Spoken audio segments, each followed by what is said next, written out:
El disparo no sonó como un trueno. Sonó como una puerta cerrándose para siempre. El hombre cayó primero de rodillas, como si necesitara un instante para aceptar lo que había ocurrido, y luego se desplomó de lado sobre el polvo rojo de la calle principal de Red Rock, levantando una nube fina que se quedó suspendida en el aire caliente como humo de cigarro. Su mano todavía sostenía el revólver. Sus dedos no lo soltaron ni cuando el resto del cuerpo dejó de obedecer. El pistolero se quedó quieto. No bajó el arma de inmediato. Se quedó mirando el cuerpo en el suelo con una expresión que no era de triunfo ni de remordimiento. Era la de alguien que acaba de saldar una deuda antigua y descubre que los números aún no cuadran. Después, despacio, el percutor del Colt volvió a su lugar. El silencio se asentó sobre Red Rock como polvo después de una tormenta. Nadie en la acera de madera dijo una sola palabra. 3 semanas antes, Elias Crow había llegado a Red Rock en una tarde de martes sin nombre, montado en un caballo castaño que cojeaba levemente de la pata trasera derecha. Traía poco: una alforja de cuero atada a la silla, un rifle envuelto en lona aceitada, y el tipo de silencio que cargan los hombres cuando no quieren ser encontrados. Red Rock era el tipo de pueblo que existe entre 2 lugares más grandes sin llegar jamás a ser ninguno de ellos. Tenía un salón llamado El Ciervo Dorado, un hotel con 6 cuartos de los cuales 3 funcionaban, una carnicería, una herrería y una oficina de alguacil que había estado vacía por más de 8 meses. En el centro de la calle, una higuera torcida proyectaba una sombra insuficiente sobre el abrevadero donde los caballos hundían el hocico con indiferencia monumental.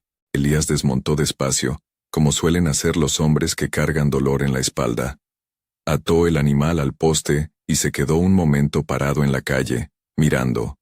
No al salón, ni al hotel. Miraba al final de la calle, donde un letrero de madera colgado de un solo clavo decía: Registro de la propiedad, B. Harlan. Miró ese letrero demasiado tiempo. Después entró al hotel. La mujer en la recepción, cabello oscuro recogido en un moño severo, ojos de quien ya ha visto mucho y aprendido a no preguntar, registró el nombre sin comentario. Elias Crow. Habitación 2. Pago por adelantado. ¿Cuánto tiempo lleva el señor Harlan con el registro?, preguntó él sin mirarla mientras contaba las monedas. La mujer se detuvo. Lo miró. Después miró las monedas. Desde que llegó, unos 5 años. ¿Y antes de él? Silencio. Antes había otro hombre, dijo ella finalmente. Pero ese es asunto que nadie toca por aquí.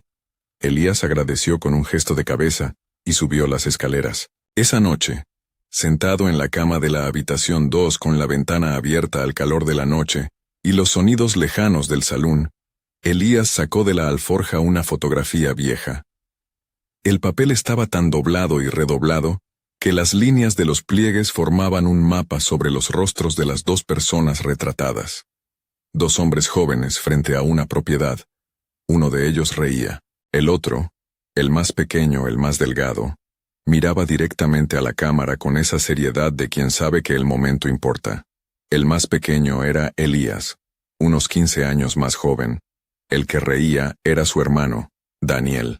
Elías se quedó mirando la fotografía por un largo rato. Después la dobló de nuevo, la colocó bajo la almohada y se acostó boca arriba en el colchón delgado, los ojos abiertos al techo agrietado, mientras los grillos cantaban afuera con una frecuencia que no dejaba dormir a nadie en paz. El ciervo dorado olía como huelen todos los saloons: a cerveza derramada, a aserrín húmedo, a tabaco y a algo más difícil de nombrar: el olor de las malas decisiones tomadas bajo presión. Elías entró a la mañana siguiente, antes de que la mayoría de los hombres hubiera empezado a beber de verdad, cuando el lugar todavía tenía esa quietud falsamente doméstica que desaparece por la tarde. El cantinero era un hombre ancho llamado Pete, que tenía la costumbre de escuchar todo y comentar nada. Elías pidió café, que llegó negro y amargo y perfecto, y se quedó en un rincón observando despertar al pueblo por la ventana engrasada. Fue entonces cuando vio a Harlan por primera vez. Benjamin Harlan cruzó la calle principal con la confianza tranquila de quien sabe que nadie se va a cruzar en su camino. 50 y tantos años, saco oscuro incluso bajo el calor, bigote recortado con una atención que revelaba vanidad controlada. Tenía 2 hombres caminando medio paso detrás de él, no como asistentes, sino como la declaración silenciosa de que era el tipo de persona que andaba con hombres armados detrás. Elías observó a Harlan entrar al registro y cerrar la puerta. Miró el café. Había algo en la forma en que Harlan caminaba, ese paso cadencioso, los hombros levemente elevados, que Elías reconocía. No al hombre, al tipo de hombre, al tipo que aprende temprano que el mundo pertenece a quien tiene el papel firmado. Pete apareció con la jarra de café. «Usted es nuevo por aquí», dijo. No era una pregunta. «Pasé por aquí unos años atrás», dijo Elías. Era diferente. Muchas cosas cambian. Muchas cosas. Pete llenó el vaso sin apuro. «El señor Harlan ese», dijo Elías, levemente, como si la pregunta no tuviera peso. «¿Es hombre de negocios?» Pete colocó la jarra despacio sobre el mostrador. «El señor Harlan», dijo él, igualmente despacio, «es hombre que hace negocios». La distinción quedó suspendida en el aire entre ellos por un momento. «Entiendo», dijo Elías. Y entendía. La historia de Red Rock, en las partes que alguien se disponía a contar, iba más o menos así. 5 años atrás, la región había atravesado una sequía violenta que derrumbó a la mitad de los propietarios rurales. Rancheros que tenían deudas con el Banco de Tucson vieron sus tierras absorbidas por acuerdos que nadie entendía bien, pero que siempre terminaban con los mismos perdiendo. Harlan había llegado en ese periodo, establecido el registro, y de algún modo terminado como intermediario inevitable en casi toda transacción de tierra en los 50 kilómetros a la redonda. Nadie lo había elegido. Nadie lo había contratado. Simplemente estaba ahí, con sus papeles y sus sellos y sus 2 hombres de sombra, y el pueblo se había organizado a su alrededor como el agua que encuentra su nivel. Lo que la historia oficial no contaba era lo que había ocurrido con el registro anterior, con el hombre que trabajaba allí antes, con las escrituras que habían desaparecido durante la sequía, cuando las familias estaban demasiado desesperadas para prestar atención a los documentos. Elías sabía esa parte de la historia, porque incluía a su hermano. Daniel Crowe había trabajado como escribano en Red Rock durante 2 años. Escribía con letra clara, era honesto con los números, y tenía el defecto fatal de ser el tipo de hombre que no puede dejar pasar una injusticia, sin al menos anotarla. Cuando comenzó a notar que las escrituras que llegaban al registro no correspondían a las escrituras que salían, empezó a guardar copias. 6 meses después de empezar a guardar copias, Daniel Crowe había desaparecido. La carta que llegó a Elías, escrita con la letra reconocible del hermano pero con el trazo tembloroso de quien escribe con prisa y miedo, decía apenas: «Tengo lo que se necesita para hundir a Harlan. Si algo me pasa, las copias están con Marta en el rancho seco. No vengas, Elías». Elías había esperado 2 años antes de venir, no porque fuera cobarde, porque había aprendido, de la manera más difícil, que la rabia inmediata mata al hombre equivocado, en el momento equivocado. Había pasado esos 2 años aprendiendo los contornos de la situación desde lejos, por cartas y conversaciones en pueblos vecinos, construyendo un mapa de todo lo que Harlan había hecho, y de cómo lo había hecho. Y ahora estaba aquí, con café amargo y una fotografía doblada. El rancho seco quedaba a 8 kilómetros de Red Rock, en un valle donde un arroyo se había secado tan completamente que parecía imposible que alguna vez hubiera habido agua allí. La mujer llamada Marta era más vieja de lo que Elías esperaba, 60 años quizás, cabello completamente blanco, manos que habían trabajado toda la vida y seguían trabajando. Ella lo reconoció antes de que él se presentara. Se quedó parada en el umbral de la puerta, mirándolo con esa expresión de quien ve al mismo tiempo a una persona esperada y una noticia que todavía no quiere recibir. «Tienes los ojos de Daniel», dijo ella. «¿Dónde está él?». Marta guardó silencio por un momento que duró lo suficiente para que Elías entendiera, en el fondo del estómago, lo que ese silencio significaba. Aún así, esperó. A veces las personas necesitan espacio para decir las cosas difíciles. Encontraron su cuerpo en el río seco 6 meses después de que recibiste la carta, dijo ella, finalmente. Dijeron que fue un accidente, que había bebido demasiado. Una pausa. Daniel no bebía. El calor del valle se asentó sobre los hombros de Elías como algo físico. Las copias, dijo él. Marta volvió adentro sin responder, y él entendió que debía seguirla. La casa era pequeña y olía a hierbas secas y madera vieja. Ella fue hasta la cocina de leña. Apartó una tabla del suelo con la familiaridad de quien lo ha hecho cientos de veces, y sacó de debajo de ella una caja de lata.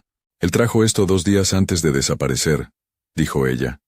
Dijo que si alguien venía a preguntar, yo no sabía nada. Si venía alguien con sus ojos, lo entregaba. Dentro de la caja había documentos. Muchos documentos. Escrituras con 2 conjuntos de fechas. Contratos con firmas que no coincidían. Una lista de nombres y valores que Daniel había copiado meticulosamente, con notas al margen explicando cada discrepancia. Elías se sentó a la mesa de la cocina de Marta y pasó 2 horas leyendo. Cuando terminó, tenía el retrato completo.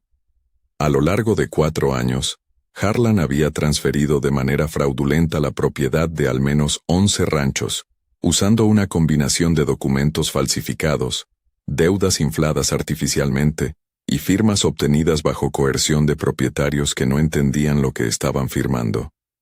El valor total era suficiente para construir un pueblo pequeño. Y Daniel lo había documentado todo. Y Daniel estaba muerto. Elías cerró la última página con una calma que no era indiferencia. Era el tipo de calma que solo existe cuando alguien ha decidido completamente lo que va a hacer a continuación, y ya no tiene nada que temer de su propia decisión. «Lo vas a matar», dijo Marta. No era una pregunta. «Voy a hacer lo que debería haberlo llevado a la horca», dijo Elías. «No es lo mismo». «Lo sé». Marta puso café en la mesa. «Tiene 2 hombres, Fogg y uno que llaman Dice. Fogg es peligroso. El otro es más peligroso todavía porque no lo parece». Ella miró sus manos. Daniel intentó ir al alguacil de Tucson. Una pausa.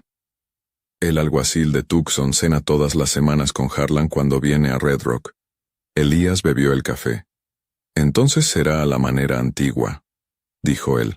De regreso a Red Rock, Elías pasó los días siguientes en la invisibilidad deliberada de los hombres que saben cómo no ser notados. Bebía en el salón sin beber demasiado. Comía en el hotel sin conversar mucho. Observaba. Harlan tenía una rutina precisa, como suele tenerla la gente con poder. La rutina es una forma de declarar que el mundo se organiza a tu alrededor, no al contrario. Se levantaba temprano, abría el registro a las 8, recibía visitas hasta el mediodía, almorzaba solo en un cuarto trasero del Ciervo Dorado. Volvía al registro hasta las 5, y luego iba a la casa grande al final de la calle, donde se quedaba hasta el día siguiente. Fogg y Dice alternaban las posiciones a lo largo del día con la eficiencia de 2 hombres que llevan años haciendo eso. Fogg era alto, flaco, con un par de ojos claros que siempre estaban levemente entrecerrados, como si el mundo fuera demasiado brillante o demasiado sucio. Era difícil decir cuál. Dice era más bajo, más ancho, y tenía la cualidad perturbadora de nunca mirar directamente a nada, pero de alguna manera siempre parecía saber exactamente dónde estaba cada persona en cada habitación. En la 4ª noche Elías estaba en el salón cuando Fogg entró y se paró a su lado en el mostrador. «Llevas tiempo aquí», dijo Fogg sin preámbulo. «Puede ser», dijo Elías. «Red Rock no es pueblo de paso. Estoy descansando el caballo». Fogg pidió una copa, bebió, y se quedó en silencio por un momento construido para ser incómodo. «Al señor Harlan le interesan las personas nuevas en el pueblo», dijo él. «Es muy atento de su parte». «Lo es», dijo Fogg. «Muy atento». Se fue sin más, y Elías se quedó mirando su propio reflejo en el espejo detrás del mostrador. Un hombre de 40 y tantos años con ojos oscuros y algo en el rostro que la gente solía llamar cansancio, pero que era otra cosa. Determinación, quizás. O quizás simplemente la ausencia de esperanza, que a veces se parece a la determinación. El problema con los documentos de Daniel era que los documentos, por sí solos, no valen nada en lugares donde los documentos son controlados por el mismo hombre al que quieres acusar. Elías lo sabía. Lo había pensado durante 2 años. Sabía que necesitaba 2 elementos para que aquello funcionara: un juez que no estuviera comprado por Harlan, y un testigo que hubiera visto lo suficiente para corroborar lo que el papel decía. El juez era solucionable. Había uno en Prescott que tenía fama de ser tercamente honesto, lo que en ese territorio significaba que todo el mundo lo odiaba y nadie podía comprarlo. El testigo era el problema, porque el testigo que Elías necesitaba era un hombre llamado Oren Vázquez, que había sido el primer ranchero en perder la tierra ante Harlan, y que por lo tanto había visto el proceso completo desde adentro. Y Oren Vázquez vivía en el único lugar que Elías no había anticipado, en la propiedad de Harlan como peón, desde que había perdido el rancho. Era el tipo de situación humillante y clara que Harlan seguramente había orquestado a propósito: mantener al hombre que más sabía cerca, en un lugar donde podía ser vigilado. Elías necesitaba hablar con Vázquez sin que Harlan lo supiera. En la mañana del 6º día encontró la oportunidad. Vázquez salía todas las mañanas a las 5 a buscar agua en el pozo comunitario a 200 metros de la propiedad, antes de que cualquier otro trabajador se levantara. Elías esperó en la oscuridad antes del amanecer, apoyado en el muro de piedra junto al pozo, escuchando los primeros pájaros y el sonido lejano de un perro que ladraba sin convicción a algo que solo él podía ver. Vázquez llegó con un balde en cada mano. Se detuvo al ver la silueta, y por un momento los dos se quedaron inmóviles, un viejo cansado frente a un extraño en la oscuridad. «No soy enemigo», dijo Elías, en voz baja. «En este pueblo», dijo Vázquez, igualmente bajo. «Eso no significa mucho. Me llamo Elías Crowe, mi hermano era Daniel». Silencio. Vázquez colocó los baldes en el suelo con cuidado, miró alrededor con el reflejo de quien aprendió que la vigilancia es la única moneda que le queda, y luego volvió a mirar a Elías con algo que no era exactamente esperanza, pero se le acercaba. «Daniel era buen hombre», dijo él. «Lo era. ¿Sabes lo que le pasó?» «Lo sé». Otro silencio. En algún lugar cercano el perro dejó de ladrar y esa ausencia de sonido fue más pesada que el ladrido. «¿Qué quieres de mí?», dijo Vázquez. «Que cuentes lo que viste. En un tribunal. Para un juez que va a escuchar». Vázquez lo miró por un tiempo largo. Había en ese rostro la matemática brutal de alguien calculando el precio de actuar contra el costo de no actuar, y el problema era que ambos lados de la ecuación eran peligrosos. «Si hago eso», dijo Vázquez, «me va a matar. De la misma forma que mató a Daniel». «Lo intentará», dijo Elías. «No puedes protegerme a mí y hacer lo que viniste a hacer». «Solo, no. Pero tengo documentos que valen más que la palabra de cualquiera de nosotros. Tú corroboras lo que el papel dice. Es diferente». Vázquez miró los baldes en el suelo por un largo momento. «Dame 2 días», dijo él, finalmente, «para pensar». «Un día», dijo Elías. «Mañana a la mañana, aquí, a la misma hora». Vázquez agarró los baldes y se fue sin responder, pero se fue. Elías pasó esa noche revisando los documentos por última vez, ordenándolos en la secuencia que resultaría más devastadora para Harlan, y luego los colocó dentro de un sobre que selló con cera. Escribió en el sobre el nombre del juez de Prescott y la dirección de la oficina de correos más cercana. Si algo salía mal, al menos los documentos llegarían. No era un plan elegante. Era el tipo de plan que tiene muchas partes que pueden fallar, y donde cada falla alimenta a la siguiente. Pero era lo que había. Por la ventana de la habitación 2, Red Rock dormía bajo una luna grande e indiferente. El salón había cerrado. Había un único farol encendido en la calle, balanceándose levemente en una brisa que no era suficiente para refrescar nada, pero seguía intentándolo. Elías estuvo mirando ese farol por un rato, como un hombre que usa la llama de algo pequeño para no pensar en la oscuridad grande a su alrededor. Pensó en Daniel, en la última vez que había visto a su hermano, 2 años antes de la carta, en un encuentro casual en un pueblo entre los dos cuando ambos todavía tenían sus vidas intactas. Daniel había hablado sobre querer comprar un pedazo de tierra algún día, plantar algo, dejar de moverse. Había algo en la forma en que Daniel hablaba de la tierra, con una voluntad quieta y seria, que revelaba que había heredado del padre esa creencia de que pertenecer a un lugar era la forma más honesta de existir. Daniel había encontrado la tierra. Solo había encontrado al hombre equivocado guardando los papeles. Elías cerró la ventana. A la mañana siguiente, Vázquez no estaba en el pozo. Elías esperó 40 minutos en la oscuridad. Los pájaros comenzaron antes de que el cielo aclarara, y el cielo aclaró en gradaciones lentas de gris y naranja, y el sol llegó despiadado y ya caliente a las 6 de la mañana, y Vázquez no apareció. Había 2 explicaciones posibles. La primera era que Vázquez había decidido que no valía la pena, y se había quedado en cama pesando la supervivencia contra la justicia, y había elegido la supervivencia. Era comprensible. Era humano. No era lo que Elías necesitaba. La segunda era que alguien se había enterado. Elías fue al hotel, agarró el rifle, y pasó el día tratando de descubrir cuál de las 2 explicaciones era la verdadera, sin revelar que necesitaba descubrirlo. Por la tarde Pete en el salón, llenando el vaso con su quietud habitual, dijo sin que nadie le preguntara: Oren Vázquez se quebró la muñeca esta mañana. Se cayó en un hoyo. Va a estar en el cuarto unos días. Elías miró el café. ¡Qué mala suerte! Suele pasar, dijo Pete, con una neutralidad que contenía varias cosas al mismo tiempo. Elías dejó el dinero en el mostrador y salió. El problema había cambiado de forma. Vázquez estaba fuera de alcance temporalmente, lo que significaba que la ventana de acción se había cerrado. Harlan claramente sabía o sospechaba algo. De lo contrario, la coincidencia de la muñeca rota era demasiado notable.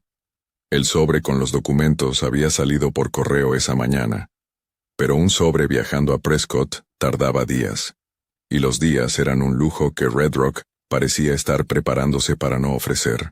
Esa noche, Elías estaba en la habitación cuando escuchó el rechinar de la puerta en el pasillo. No el rechinar casual de un huésped volviendo a su cuarto, sino el rechinar controlado de alguien tratando de no ser escuchado y consiguiendo el efecto contrario. Se quedó inmóvil en la cama por 3 segundos. Después rodó hacia un lado, sacó el revólver de debajo de la almohada y se puso de pie junto a la pared, en el ángulo muerto de quien entra por la puerta. La manija giró, la puerta se abrió. Dice entró con un cuchillo en la mano y esa expresión de quien está haciendo algo por 10ª vez, y ya no lo encuentra interesante. Se quedó parado un momento mirando la cama vacía, y ese momento fue suficiente. Al suelo, dijo Elías detrás de él. Dice se quedó inmóvil. Era el tipo de hombre que calcula su propia velocidad contra la del otro, y acierta la mayoría de las veces. Esta vez, calculó, se agachó despacio y colocó el cuchillo sobre el suelo de madera. ¿Quién te mandó? Ya sabes quién me mandó. Quiero escucharlo. Silencio de Dice. Elías miró a ese hombre agachado en el suelo de la habitación 2 y sintió algo complejo que no era exactamente rabia ni satisfacción. Era más cercano al cansancio. El cansancio de un mundo donde las soluciones siempre generaban nuevos problemas de la misma forma. Sal del pueblo, dijo. Esta noche. Si te veo mañana, no habrá conversación. Dice se levantó despacio, lo miró con esos ojos que no revelaban nada, recogió el cuchillo del suelo y salió. Elías escuchó los pasos en el pasillo, en la escalera, en el vestíbulo. Después silencio. Estuvo 2 horas más despierto antes de concluir que Dice se había ido de verdad. o que era lo bastante bueno para hacer que eso pareciera verdad. A la mañana siguiente, Harlan estaba sentado en el único sillón del vestíbulo del hotel, cuando Elías bajó. Era la primera vez que los dos se veían frente a frente, y había algo en la calidad de ese momento. El hombre de bigote recortado levantando los ojos del periódico con la calma perfecta de quien ha elegido el terreno, que Elías reconocía como el tipo de escena ensayada. Elías Crowe, dijo Harlan, como si leyera el nombre en un papel. Hermano de Daniel. Elías se detuvo al pie de la escalera. Me dijeron que había un visitante nuevo en Red Rock, dijo Harlan doblando el periódico con precisión. Imaginé que tarde o temprano tendríamos esta conversación. ¿Es una conversación? Podría ser otra cosa. Harlan colocó el periódico sobre la mesita a su lado. Pero prefiero la conversación. Soy hombre de palabras, no de violencia. Su hombre vino a mi cuarto con un cuchillo anoche. Dice comete excesos de entusiasmo a veces. Le pido disculpas por eso. La frialdad del asunto era notable. Harlan sentado en ese sillón con el saco oscuro y el bigote recortado, pidiendo disculpas por un intento de asesinato como si fuera una taza de café derramada. ¿Qué quiere?, dijo Elías. Lo mismo que usted quiere, en realidad. Resolución. Harlan cruzó las manos en el regazo. Su hermano fue un joven desafortunado que no entendía cómo funciona el mundo. Lamento genuinamente lo que le ocurrió. Era innecesario. Pero ocurrió, y no hay forma de deshacerlo. Coincido. Lo que hay, continuó Harlan, son elecciones que tomar desde donde estamos. Usted tiene documentos. Sé que los tiene. Daniel era predecible en sus precauciones. Esos documentos, sin la corroboración adecuada, no prueban nada en un tribunal. Usted lo sabe. Quizás, no es quizás, es un hecho. Una leve sonrisa. Le ofrezco lo siguiente. Usted se va con dinero suficiente para empezar de nuevo en cualquier parte. Los documentos se quedan aquí. La historia de Daniel se queda aquí. Todo el mundo sigue adelante. Elías se quedó mirando a ese hombre por un momento. Pensó en Daniel, en la muñeca de Vázquez, en el sonido que dice había hecho al bajar las escaleras. No, dijo él. La sonrisa de Harlan no desapareció exactamente. Solo cambió de calidad como la luz pasando de una ventana a la sombra. Entonces creo que la conversación terminó, dijo él. Eso creo. Harlan se levantó, tomó el sombrero del gancho junto al sillón, y salió del hotel con el mismo paso cadencioso de siempre. Fogg estaba afuera esperando. Fueron al registro sin apuro, como hombres que no tienen razón para apurarse. El pueblo lo sintió antes de saberlo. Había algo en la calidad del aire de Red Rock ese día. La forma en que los comerciantes se quedaron dentro de las tiendas más tiempo que lo habitual. Cómo las conversaciones en las aceras fueron más cortas. Cómo los caballos en el abrevadero parecían inquietos por razones que solo ellos entendían. Elías fue a ver a Marta. La encontró en el rancho con una expresión que decía que ella también había sentido esa calidad en el aire. Va a ocurrir hoy, dijo él. Vas a morir, dijo ella con la franqueza de quien respeta demasiado para mentir. Quizás. Fogg ha matado a 3 hombres en los últimos 2 años. Lo sé. Marta guardó silencio por un momento. Luego fue a la despensa, y volvió con una segunda caja de lata, más pequeña que la primera. Daniel dejó esto también, dijo ella. Dijo que lo guardara para cuando el hermano más lo necesitara. Dentro había un único papel. Una carta, escrita con la letra clara de Daniel, con la fecha de 3 semanas antes de desaparecer. Elías. Si estás leyendo esto, entonces viniste de todos modos. Sabía que vendrías, aunque te pedí que no vinieras. Siempre fuiste el más terco de los dos. Hay algo que no puse en los documentos porque es lo único que no puedo probar en papel. Harlan usó dinero del gobierno del territorio para financiar las compras fraudulentas. El telegrama que lo prueba está archivado bajo el número 1147 en la Oficina Federal de Tucson. El agente que recibió el telegrama se llama Morrison. Si Morrison todavía está allí, va a saber de qué le estás hablando. Eso convierte el caso de fraude civil a crimen federal. El alguacil de Tucson no tiene jurisdicción sobre crímenes federales. Cuídate. Cuídate más de lo que yo me cuidé. D. Elías leyó la carta 2 veces. Después la dobló y la colocó en el bolsillo de la camisa, junto al corazón, como había hecho con la fotografía. Daniel había sido más cuidadoso de lo que Elías había imaginado. Y más valiente. Volvió a Red Rock. Eran casi las 3 de la tarde cuando llegó. El sol estaba en el ángulo exacto que hace todo difícil de ver. Esa luz horizontal de fin de tarde que ataca de costado, y hace las sombras largas, y los ojos doler. Harlan estaba en la acera del registro. Fogg estaba a 2 pasos a su derecha. Elías caminó por la calle principal como si supiera exactamente a dónde iba, porque lo sabía. Había una claridad en ese momento que era casi física.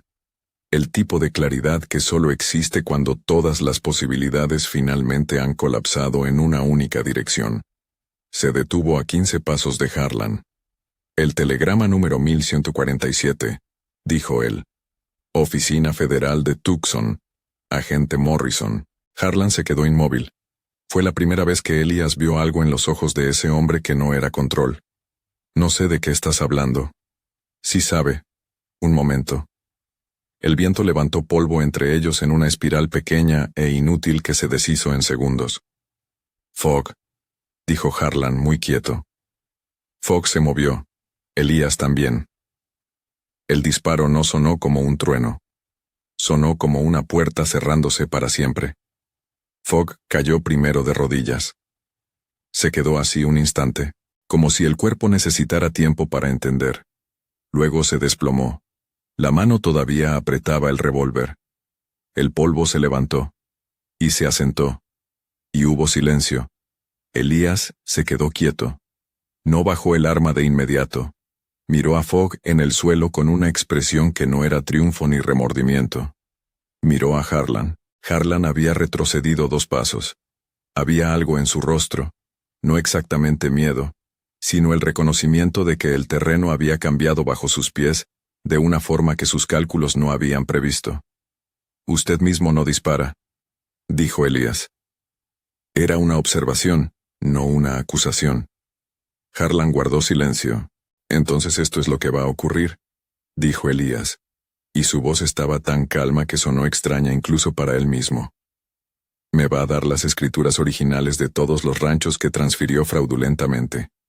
Va a firmar una confesión de todo, y yo le voy a dar tiempo para salir del territorio antes de enviar esto a Tucson. ¿Me está dejando ir?, dijo Harlan, con una incredulidad que parecía genuina. Le estoy dando 1 hora. ¿Por qué? Elías miró a Fogg en el suelo, al polvo, a la calle principal de Red Rock con sus ventanas desde donde ojos invisibles estaban mirando. Porque mi hermano creía que la ley debía funcionar, dijo él. Prefiero que usted pase el resto de su vida sabiendo que funcionó, a que sea apenas otro cuerpo en el polvo. Eso sería demasiado fácil. Harlan salió de Red Rock esa tarde con una maleta pequeña, y ninguno de sus hombres. Dice había desaparecido la noche anterior como había prometido. Fogg estaba siendo llevado lejos de la calle principal. Las escrituras estaban sobre la mesa del registro. La confesión también. Elías se quedó sentado en la acera del registro mientras el sol bajaba, con la espalda contra la madera áspera y los brazos sobre las rodillas, mirando la calle vacía de Red Rock. Pete salió del salón después de un rato y se paró a su lado sin decir nada por varios minutos. ¿Te vas a quedar?, dijo Pete finalmente. No. ¿A dónde vas?, Elías pensó. Primero a Tucson, dijo. Tengo documentos para entregar, después, no sé. Pete asintió como si eso fuera una respuesta completa, que quizás lo era. La higuera torcida en el centro de la calle proyectaba su sombra insuficiente sobre el abrevadero vacío. En algún lugar al final de la calle, una puerta golpeó con el viento. Los grillos todavía no habían empezado, pero empezarían pronto. Elías sacó la fotografía del bolsillo. Las 2 figuras sobre el papel doblado. Daniel riendo. Él mismo mirando a la cámara con esa seriedad de quien sabe que el momento importa. Se quedó mirándola por un rato, después la dobló de nuevo, despacio, y la volvió a guardar en el bolsillo. Había hecho lo que había hecho. Había cosas que la ley resolvería, si la ley funcionaba como Daniel creía que debía funcionar. Y había una cosa, una única cosa, que ningún documento y ningún tribunal y ninguna confesión podía resolver, que era el peso simple y permanente de un hermano ausente. Eso no se resuelve. Solo cambia de forma con el tiempo. Marta estaba en el porche del rancho seco cuando Elías pasó por el camino al amanecer, con el caballo castaño que ya no cojeaba tanto. Ella levantó la mano en despedida, y él levantó la suya, y fue suficiente. La carta para Morrison en Tucson estaba en el bolsillo. Los documentos de Daniel estaban en la alforja. El sol salía sobre el valle seco, con esa indiferencia total que tiene el sol hacia todas las historias humanas que ocurren debajo de él. Elías Crowe siguió camino adelante. El polvo se levantó y se asentó detrás de él. 3 semanas después, el agente Morrison de Tucson recibió una visita que no había esperado. No era Elías Crowe. Era un hombre más joven, con la misma estructura de los hombros, los mismos ojos oscuros, y una expresión que Morrison describiría después para quien preguntara, como la de alguien que había pasado demasiado tiempo en un lugar peligroso, y todavía no había decidido si había salido de él. El hombre entregó un sobre, dijo que lo enviaba a alguien que prefería no aparecer, y salió antes de que Morrison pudiera hacer preguntas. Morrison se quedó mirando el sobre cerrado por un largo momento, con esa sensación de quien acaba de entrar en una historia que ya había comenzado sin él y cuyo final todavía no está escrito. Afuera, en la calle de Tucson, el hombre joven dobló la esquina y desapareció. En algún lugar al norte, el camino seguía.